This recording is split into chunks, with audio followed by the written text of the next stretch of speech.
Imaginez un instant, et si une seule et unique injection pouvait un jour vaincre une forme de surdité de naissance? C'est la promesse, un peu folle mais bien réelle, d'une biotech française qui s'appelle Sensorion. Aujourd'hui, on va décortiquer ensemble leur science, leurs défis et surtout l'année cruciale qui pourrait absolument tout changer.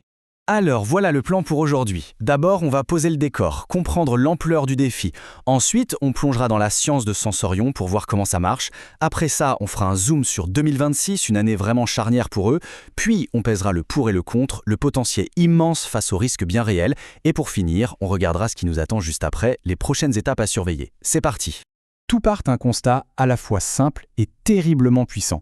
Pour énormément de formes de surdité de naissance, il n'y a tout simplement pas de traitement pour guérir. Ça crée un besoin médical qui est juste immense et une attente énorme de la part des familles. Et c'est précisément sur ce terrain que Sensorion a décidé d'entrer en jeu. Et c'est là que ça devient fascinant. Le problème est en fait hyper concentré. Imaginez un peu, près de la moitié de tous les cas de surdité d'origine génétique, ils viennent d'une seule et même source. Un seul coupable. Une petite erreur sur un gène qu'on appelle GGB2. Pour des scientifiques, avoir une cible aussi claire, aussi nette, c'est une opportunité en or. Et c'est donc là que Sensorion débarque, avec une approche, disons-le, radicalement différente. Plutôt que de juste gérer les symptômes, vous savez, avec des appareils auditifs ou des implants, leur idée, c'est d'aller directement à la source du problème, de s'attaquer à la racine même, le code génétique. Alors comment ça fonctionne? Le mot-clé, c'est thérapie génique. L'idée, sur le papier, elle est presque simple. Si le gène qui est censé gérer l'audition a un bug, on va lui livrer une version qui, elle, fonctionne correctement. C'est un peu comme une mise à jour logicielle pour le corps. Et pour faire cette livraison très spéciale, Sensorion utilise un virus qui a été modifié pour être totalement inoffensif. Ce virus sert juste de transporteur, de petits camions de livraison, pour déposer le bon gène pile au bon endroit, au cœur de l'oreille interne. Concrètement, la stratégie de Sensorion repose sur deux projets principaux. Le premier, c'est Sens 501. Lui, il est déjà en phase de test chez l'humain. Il cible une cause de surdité assez rare, mais il sert surtout de preuve de concept. Il montre que la technologie, l'approche, elle fonctionne. Et puis il y a le second, Sens 601. Et lui, c'est le gros morceau. C'est la bombe en puissance parce qu'il vise ce fameux gène GJB2, la cause la plus fréquente. Donc pour résumer, le premier sert à prouver que la fusée peut décoller et le second, c'est la fusée qui vise la Lune. Allez, on avance dans le temps et on arrive en 2026. Et cette année-là, ce n'est pas n'importe laquelle. C'est un vrai point de bascule. C'est le moment où toutes les promesses faites en laboratoire commencent à être validées, ou non, par la réalité. La réalité des essais cliniques et aussi la confiance des marchés financiers. Et justement, les premiers résultats sont tombés. Et ils sont vraiment, vraiment encourageants.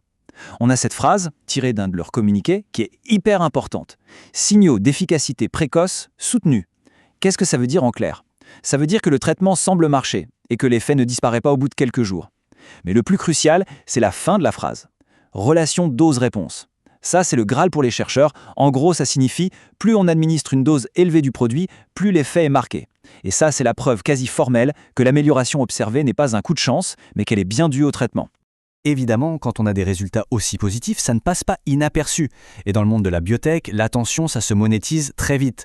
Juste avant ces annonces, Sensorion a réussi à lever 60 millions d'euros. C'est énorme. C'est la confirmation que les investisseurs, eux aussi, y croient dur comme fer. Il faut comprendre que dans ce secteur, l'argent, c'est le carburant qui fait tourner le moteur de l'innovation. Et avec un chèque pareil, Sensorion s'est acheté de la sérénité et du temps pour avancer. Et ce qui est encore plus parlant, c'est de regarder qui a signé le chèque. Ce ne sont pas des investisseurs anonymes. Quand un mastodonte de la pharma comme Sanofi met 20 millions sur la table, ce n'est pas juste un investissement financier, c'est un véritable saut de validation scientifique. Ça veut dire que leurs propres experts ont épluché le dossier et sont convaincus du potentiel. Et à côté, on retrouve des grands noms dans l'investissement spécialisé dans la santé. Bref, c'est du lourd. Bon, tout ça, ça semble formidable. Mais attention, il faut rester très lucide. Le potentiel est gigantesque, c'est vrai, mais le chemin pour y arriver est truffé d'obstacles. C'est la règle du jeu dans le monde des biotech. C'est un secteur à haut risque. Il faut donc absolument regarder l'autre côté de la pièce. Et ce graphique, il est hyper parlant, il résume tout. SENS 501, le premier produit, s'attaque déjà à une part de marché qui est loin d'être négligeable. Mais le vrai game changer, c'est SENS 601. Là, on ne parle plus d'une niche, on parle de s'attaquer à la moitié de tous les cas de surdité génétique. Si ça fonctionne, ce n'est plus une simple avancée, c'est une révolution. Une révolution pour les patients bien sûr, mais aussi une transformation complète pour l'entreprise. Bien sûr, une ambition de cette taille, ça a un coût. Quand on voit un chiffre comme près de 30 millions d'euros de pertes annuelles, ça peut faire un peu peur. Mais il faut le lire différemment. En biotech, une perte comme celle-ci, ce n'est pas un signe de mauvaise santé. Au contraire, c'est la preuve que l'entreprise brûle du cash, oui, mais pour investir massivement dans la recherche et le développement. C'est littéralement le coût de l'innovation. Seulement voilà, le chemin qui reste à parcourir est un vrai champ de mine. Il y a plusieurs gros risques à surmonter. D'abord, le risque clinique. Il faut encore prouver que ça marche sur le long terme et surtout que c'est parfaitement sûr pour de très jeunes enfants. Ensuite, le risque réglementaire. Il faudra convaincre les agences du médicament en Europe et aux États-Unis. Et ça, c'est un processus long et complexe. Après, il y a la concurrence. Sensorion n'est pas seul. Des géants comme Eli Lilly sont aussi sur les rangs. Et enfin, le risque d'exécution. Il faut réussir à produire le traitement à grande échelle et à recruter les bons patients. Bref, chaque étape est une montagne à franchir.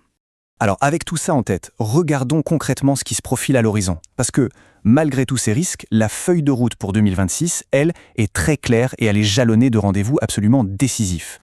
Ok, donc concrètement, il y a 3 grands rendez-vous à avoir en tête pour 2026. D'abord en mai, la présentation des données scientifiques, c'est le grand oral devant les experts mondiaux. Ensuite, tout au long de l'année, il y aura les demandes d'autorisation pour démarrer les essais cliniques. D'abord en Europe, puis aux États-Unis. C'est l'étape administrative, mais elle est cruciale. Et enfin, le moment que tout le monde attend, potentiellement avant la fin de l'année, le traitement du tout premier patient au monde pour la surdité liée au gène JGB2. Ce serait un moment véritablement historique. Et la cerise sur le gâteau, c'est qu'ils ont les moyens de leurs ambitions. Avec plus de 100 millions d'euros de cash en banque, Sensorion n'est pas sous la pression de devoir trouver de l'argent dans l'urgence. Ça leur donne une marge de manœuvre énorme pour se concentrer sur une seule chose, la science et le succès de ces étapes critiques. On termine donc sur cette question, qui donne un peu le vertige. Est-ce qu'une simple injection pourrait vraiment, un jour, remplacer une vie de silence ?